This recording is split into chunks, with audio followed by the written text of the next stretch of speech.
Hamka Podcast Studio, podcast yang menemani kalian untuk terus belajar, berkembang, dan juga menambah ilmu yang insya Allah bermanfaat. Nah, kali ini aku Muti Sabila Fadila sebagai host yang akan menemani kalian semua di episode spesial kali ini. Nah, dan seperti biasa, aku tidak sendiri, ditemani sama Teh Liz Fajriani. Gimana nih Teh kabarnya hari ini? Waalaikumsalam warahmatullahi wabarakatuh. Teh Muti, alhamdulillah baik.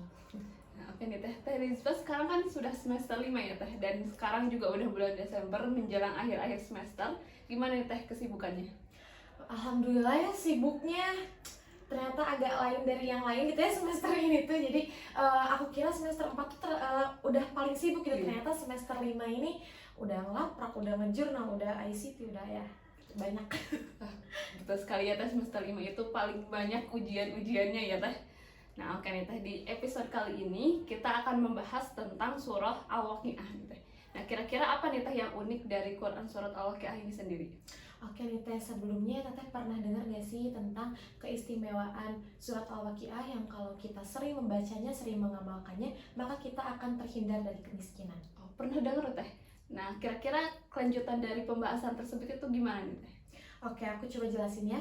Jadi dinukil dari Al-Qurtubi dalam tafsirnya riwayat tentang kekhawatiran Ibnu Mas'ud yang ketika itu sedang sakit keras dan beliau khawatir terhadap anak perempuannya akan hidup melarat. Lalu ia memerintah dan menasihati anak perempuannya agar membaca surat Al-Waqiah setiap malam. Hal ini berdasar pada hadis Rasulullah, siapa yang membaca surat Al-Waqiah setiap malam, maka ia tidak akan tertimpa kemiskinan dan kemelaratan selamanya.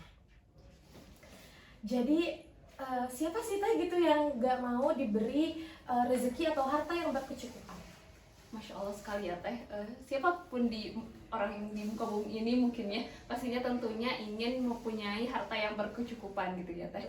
Nah, tadi yang telah Teh Lizba jelaskan itu berarti salah satu keutamaan dari membaca surah Al-Waqiah. Nah, apakah ada keutamaan lainnya nih Teh? Pastinya ada ya Teh, dan keutamaan kedua ini merupakan hal yang memperkuat keutamaan yang pertama yang tadi kita sudah bahas, yaitu keutamaan lainnya surat Al-Waqiah sebagai surat yang mendatangkan rezeki. Menurut riwayat dari sahabat Ibnu Abbas dan Anas yang mendasarinya. Riwayat ini dikutip oleh Asy-Syaukani dalam Fathul Qadir. Dalam riwayat ini disebutkan bahwa surat Al-Waqiah ini merupakan surat Al-Ghina atau surat yang mendatangkan harta atau mendatangkan rezeki seperti itu. Dan oleh karenanya diperintahkan untuk membaca dan mengamalkannya kepada anak dan istri-istrinya. Setelah itu, keutamaan yang ketiga adalah surat Al-Waqiah termasuk salah satu surat yang membuat Nabi Muhammad SAW beruban. Lalu dalam Sunan At-Tirmizi dinarasikan bahwa suatu ketika Abu Bakar memberitahu bahwa Nabi bahwa ia telah beruban. Lalu Nabi menimpalinya, aku telah dibuat beruban oleh surat Hud, Al-Waqiah, Al-Mursalat, An-Naba, dan At-Takwir.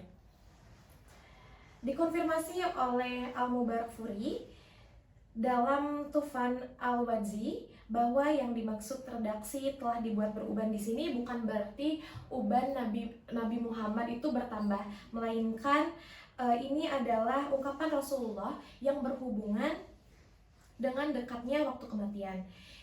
Ini dikarenakan karena kandungan surat Al-Waqiah ini tidak lain adalah tentang kehidupan setelah kematian. Masya Allah sekali ya Teh, seakan-akan ini tuh mengingatkan kita gitu bahwa jangan harta aja yang kita kejar, tapi sejatinya sesungguhnya kita itu dekat gitu sama kematian dan bakal menimpa kita semua di waktu yang gak akan pernah kita tahu gitu ya Teh. Betul Teh, jadi kalau semisalkan kita diberi harta yang misalnya banyak gitu ya, yang dititipkan oleh Allahnya banyak, maka kita sebagai umatnya harus menggunakan harta tersebut di jalan yang diridhoi oleh Allah, karena sejatinya semuanya itu hanyalah titipan dari Allah yang Maha Pemberi. Masya Allah sekali ya Teh, semoga kita dan Sobat Kimi semuanya itu termasuk hamba-hamba Allah yang berada di jalan yang diridhoinya. Nah, amin. Nah, oke nih Teh, rasanya itu gak afdol ya teh kalau misalnya kita gak ngebahas beberapa kandungan ayat dari Quran surat Al-Waqiah ini sendiri. Nah gimana nih teh, pasti Sobat Kemis juga penasaran nih, surat Al-Waqiah ini menceritakan tentang apa aja nih teh? Oke, Sobat Kemis, kita akan coba bahas ya tentang surat Al-Waqiah ayat 63 dan 64 yang menjelaskan tentang konsep rezeki dan kuasa Allah. Ayat pada 63 ini berbunyi, apakah kamu memperhatikan benih yang kamu tanam? Lalu ayat 64-nya ini berbunyi, apakah kamu yang menumbuhkannya atau kami yang menumbuhkannya? Ayat tersebut menjelaskan bahwa setiap manusia dan makhluk lainnya mempunyai masing-masing rezeki sesuai kadar yang diberikan oleh Allah Subhanahu wa taala.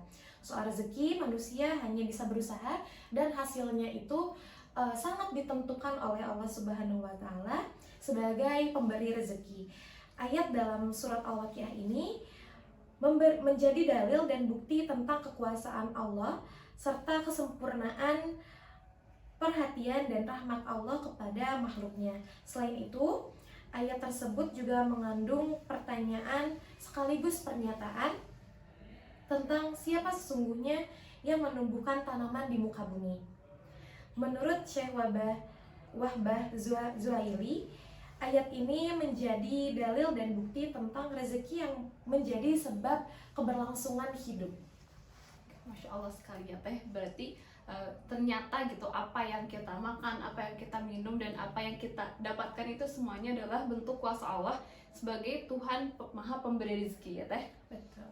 Oke nih teh, aku pengen nanya deh teh, dari apa yang udah dijelaskan teh tadi, contoh konkret gitu, contoh konkret dalam kehidupannya itu seperti apa ya teh? Oke, jadi contohnya nih kita ambil contoh di kalangan petani gitu ya teh. Misalnya di setiap panen itu hasilnya selalu dinamis gitu. Kadang bisa jadi panen sekarang lebih banyak daripada panen sebelumnya, ataupun sebaliknya gitu. Panen sebelumnya lebih banyak daripada panen sekarang. Padahal benih yang ditanam, tanah yang ditanami, obat yang disemprotkan, sampai cara menyiramnya pun sama, namun hasilnya itu selalu berbeda gitu, selalu dinamis. Jadi sawah ataupun ladang yang ditanaminya itu tetap sama, tapi hasilnya selalu berbeda ya, selalu berbeda. Oke, betul ya teh, Masya Allah sekali ya materi kita kali ini itu mengingatkan kita bahwa ini tuh sebagai gambaran gitu bahwa apa yang telah Allah berikan ini adalah sebagai Allah itu pemberi rezeki kepada kita, dan itu sangat-sangat nyata gitu ya, udah diatur sama Allah gitu untuk kita semua sebagai hamba-hambanya ya teh, tanpa terkecuali. Betul. Oke, terima kasih ya teh udah bersedia nih sharing sama kita semua di sini. Nah, semoga teman-teman semua juga bisa mengambil pelajaran yang berharga ya di episode kali ini, dan semoga kita semua gitu selalu diberi kelancaran dalam rezeki, dan juga kita bisa menggunakan rezeki yang kita dapat ini di jalan yang diridhoi oleh Allah Subhanahu wa taala. Oke Sobat Kemis, sekian aja untuk perbincangan kita kali ini. Semoga ini bermanfaat untuk kalian semuanya.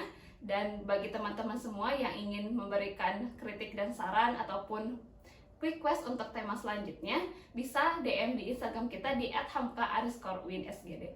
Sekian aja untuk episode kali ini. Aku Muti Sabila Fadila dan Aku Liz Fajriani pamit undur diri. Wassalamualaikum warahmatullahi wabarakatuh. Sampai jumpa di episode selanjutnya.